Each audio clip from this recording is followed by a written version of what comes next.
you frustrated by the lack of motivation in your classroom? Have you found yourself sympathizing with the teacher from Alabama who recently resorted to writing word problems about drugs, pimps, and gangs in order to get her students' attention on a math test? Don't get fired. There's a better way to motivate your students. Let's discuss what we know about Motivation 2.0. Consider the value of intrinsic motivation, Motivation 3.0, in today's digital natives, and analyze how a change in grading policy and assessment can improve student motivation.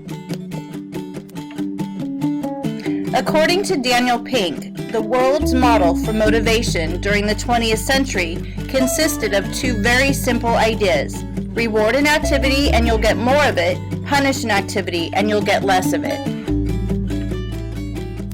Motivation 2.0 is the model that schools have traditionally followed.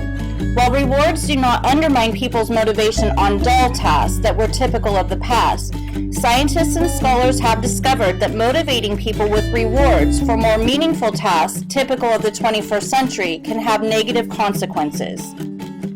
Deci notes that rewards, by their very nature, narrow our focus. We become fixated on the reward rather than the discoveries made along the way.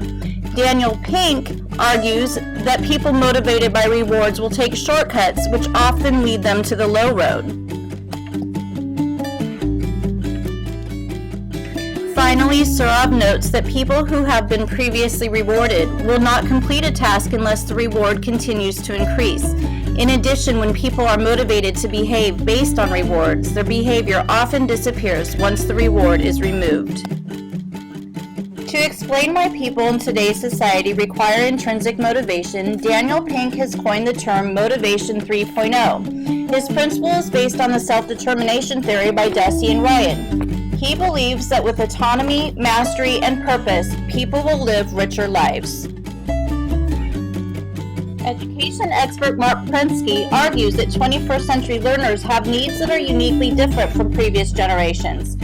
He argues that these digital natives require an education that is real, relevant, personalized, and creative.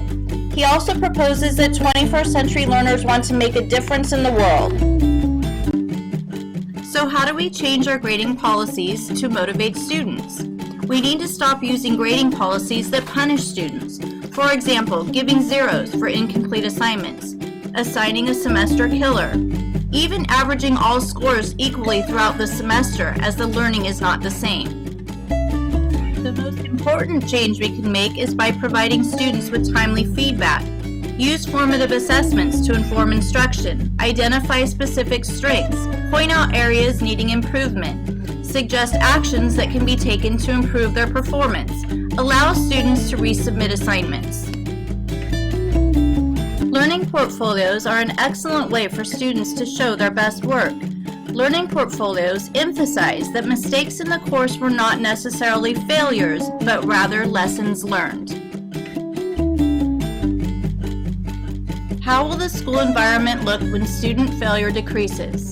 Students' behavior will improve. Faculty morale will be better. There will be fewer remedial courses required, and therefore students can take electives and advanced courses instead.